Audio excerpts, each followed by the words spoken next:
power does not always come from the loudest voice. Sometimes it whispers. It moves through back doors, hidden rooms, quiet alliances. And in Iran, one man, rarely seen, rarely heard, holds the highest seat of power. His name is Ali Khamenei. But how did this quiet cleric, once a prisoner of the Shah, rise to become the supreme leader of an entire nation? This is the untold story of a man who waited in the shadows and became the most powerful figure in Iran. Ali Hosseini Khamenei was born in 1939 in Mashhad, Iran. It's a holy city, sacred to Sharia Islam, but his childhood wasn't draped in gold or glory. His family was poor. His father, a religious scholar, lived simply, and so did young Ali. He grew up steeped in a world of prayer, study, and silent obedience. He memorized the Quran. He delved deep into Islamic jurisprudence and philosophy. While other boys played, Khamenei watched. He listened. He learned. Even as a teenager, he showed glimmers of ambition. Quiet, patient, veiled in humility. He didn't chase power. He waited for it. In the 1960s and 70s, Iran was ruled by a king, Mohammad Reza Pahlavi. The Shah. Backed by the West, he dreamed of a modern empire. But behind his grand vision lay a dark reality. SAVAK, the secret police, monitored, arrested, and tortured anyone who dared speak against the crown. Ali Khamenei was among them. He was arrested multiple times for preaching against the regime. He was jailed, interrogated, beaten, yet he never broke. Instead, he went deeper underground, joining the burgeoning revolutionary movement led by another cleric, Ayatollah Ruhollah Khomeini. Khamenei wasn't the loudest revolutionary voice, but he was one of the most loyal, and in revolutions, loyalty often trumps volume. Then, in 1979, it happened. The people rose up, the Shah fell, and Khomeini returned to a triumphant nation. Iran was reborn as an Islamic republic. And while millions fixated on Khomeini, few noticed the quiet man standing just behind him, Ali Khamenei. He was quickly given positions of influence: Tehran's Friday prayer leader, Minister of Defense, a member of the Assembly of Experts, and eventually, President of Iran from 1981 to 1989. Still, he wasn't widely seen as a future supreme leader. He wasn't the most senior religious scholar. He wasn't even a recognized marja, the highest rank in Sharia clerical hierarchy. To most, he was a temporary figure, a transitional placeholder, replaceable. But behind the curtain, something significant was unfolding. June 1989, Ayatollah Khomeini, the revered founder of the Islamic Republic, passed away. A nation mourned. The very system itself trembled. The most powerful seat in the country, the supreme leadership, was suddenly vacant. The Assembly of Experts gathered. Names were whispered. Senior clerics, grand ayatollahs, seasoned veterans of the revolution. But then an unexpected proposal emerged. Ali Khamenei. Some immediately objected. He simply wasn't qualified.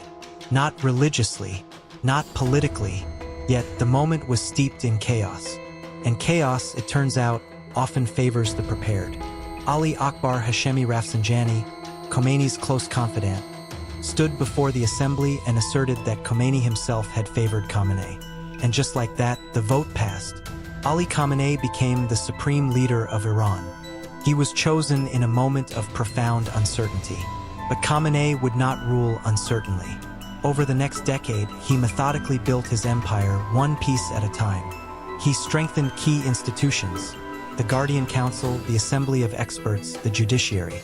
Crucially, he forged an unbreakable alliance with the Islamic Revolutionary Guard Corps, the IRGC. The IRGC became his sword and shield, and through them, he controlled elections, silenced dissent, and defended the very foundations of the regime.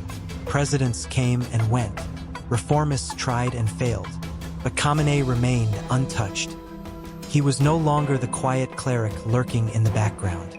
He had become the system itself.